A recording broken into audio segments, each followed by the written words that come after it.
I'll be talking about the Large Survey Telescope, or LAS for short. But it's the first time I gave this talk and pretty new, so bear with me.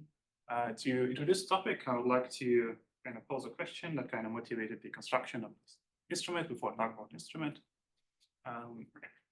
which is, what is a survey instrument supposed to do? It's a very broad question, many ways to answer, clearly no definitive answer. If you explore this question, you can come to a useful measure, which is the grasp.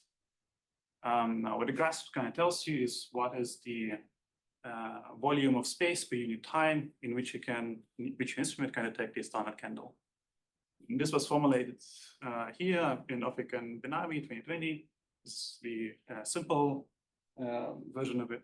It depends on a few things. For one, the field of view, the effective area, the seeing on the pixel size, which is larger, the exposure time, and the dead time. There's a few interesting things here. One is the dependency on effective area, which is to the power of 3/4, so less than 1.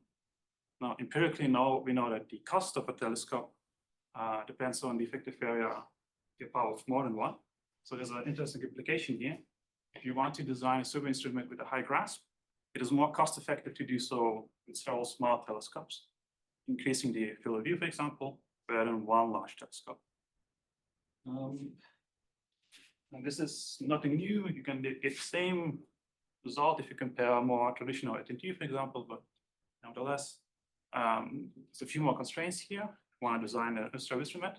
How small can it be? Well, it has to be at least 20 centimeters if you observe from the ground, since the diffraction limit kicks in below 20 centimeters. And then more important, we want a large field of view with small telescopes. This will mean that our focal length is very short. The shorter it is, the worse is our resolution. At some point, PSF might not be like the sample. For an example, if you have a 30 centimeter f2 telescope, if you want a 1 arcsecond resolution, we need a pixel size of 3 microns. This for a long time did not practically exist. Only about 2019, cameras with sub 4 microns started entering the market. So this new technology that can now realize this kind of concept of small, high resolution, high FOV telescopes. And LAST aims to use this new technology. So come to the instrument. It is a large area survey telescope. It is an optical survey instrument. It's an area of exactly a small telescope with small pixels and wide field of view. Each telescope, so one single tube, it's a 28 centimeter or 2.2. Pixel size 2.6 microns, which translates to 1.25 arcseconds per pixel. And it's a lot of pixels per camera, up to 81 megapixels. So our field of view is very large, 7.4 square meters. Now, LAST consists of units. So shown here, a single unit, so a mod is +4 telescopes. And most of these parts here are commercial. So you can generally create this yourself basically, except for the mod. It's the only part that's not commercial. Now, the first node of LAST is being constructed in the Israeli Negev desert. See an image over here. It was first, now it changed, but the first envisioned to consist of 48 telescopes or 12 such units. Now, this translates to a total field of view of 355 square degrees, huge. Currently, 32 telescopes are deployed and operational. And the total cost for entire hardware plus construction is $1.5 million, which is cheap. If you compare the grasp of LAST versus the current and future survey instruments, and see in purple, right, 48 telescope of LAST. It's very competitive by this measure with the current instruments, where Rubin, of course, dominates by far. Grasp 10 times as high, but also 500 times the cost. Right, and this design of several small telescopes, it's a few advantages. It's very modular, very scalable. You can add or reduce the number of telescopes. It's off-the-shelf components, so it's cheap, easy to modify. You can add filters, polarizers. And if one unit fails, you still have the rest of the units operational. However, there's many failing points, right? It's a lot of computers, a lot of telescopes, a lot of focusers.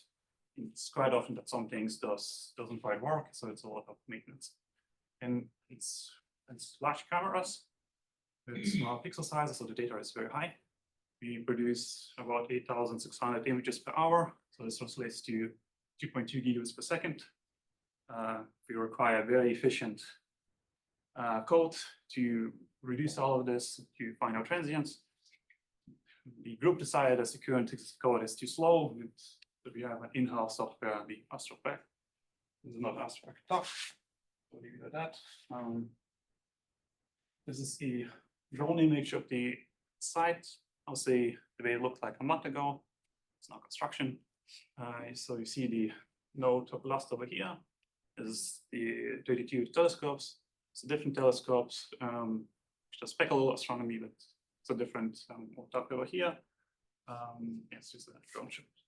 And, just to look at a few deep field, highly stacked images, I see that the resolution is very high. Right, so this is a survey telescope. So it will mostly operate in a survey mode.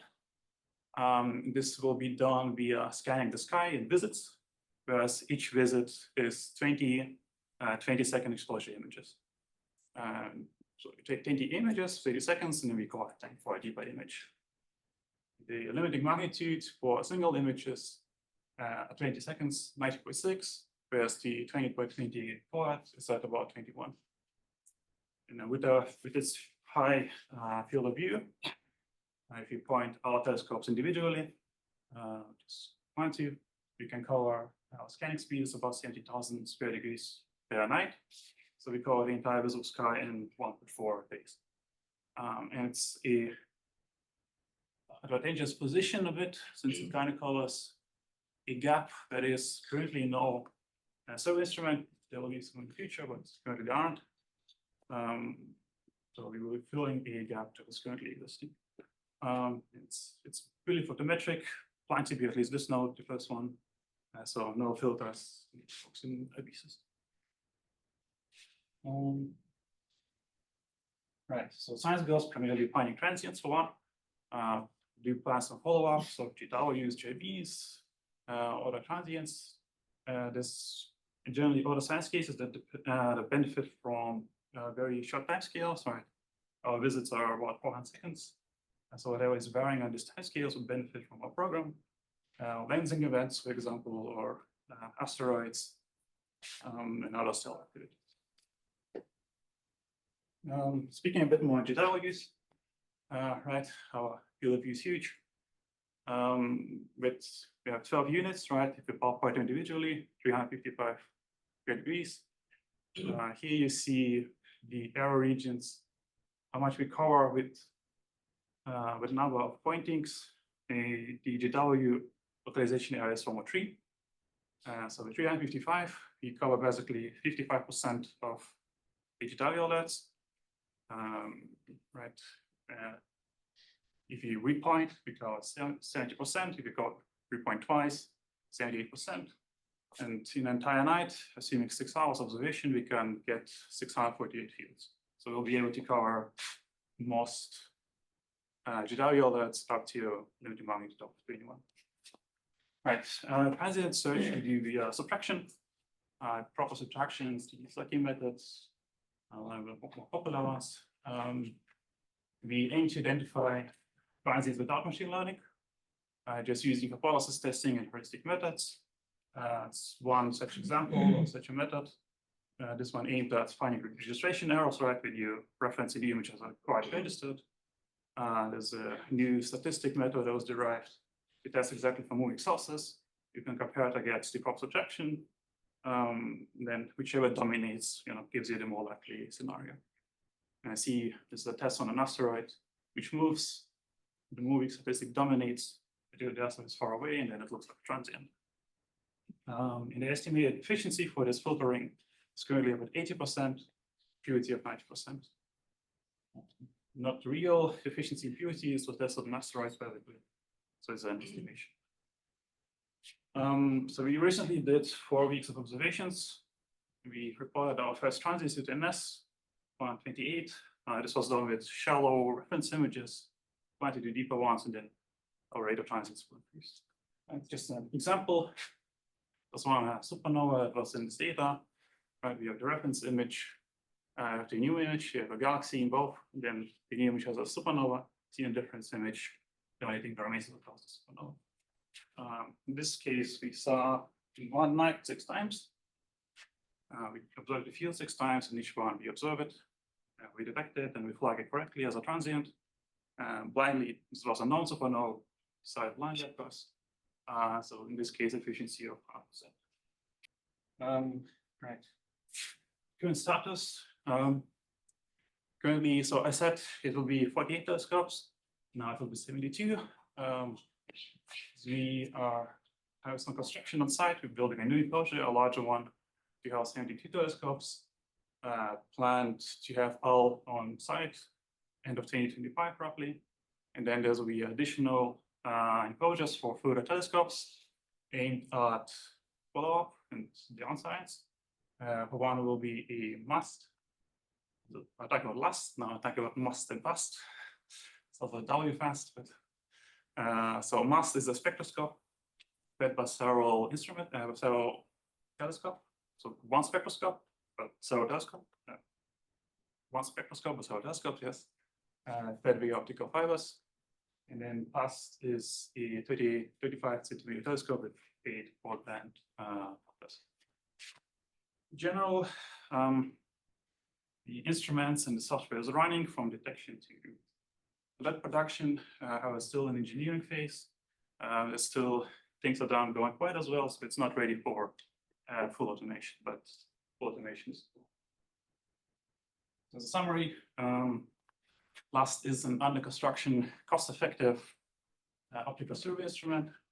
It will aim to explore the unexplored base of fast transients with a high field of view, 255 square degrees, and a high cadence of scanning the entire sky in 1.4 days. And will be part of a larger facility with dedicated follow-up instruments. Yeah, thanks.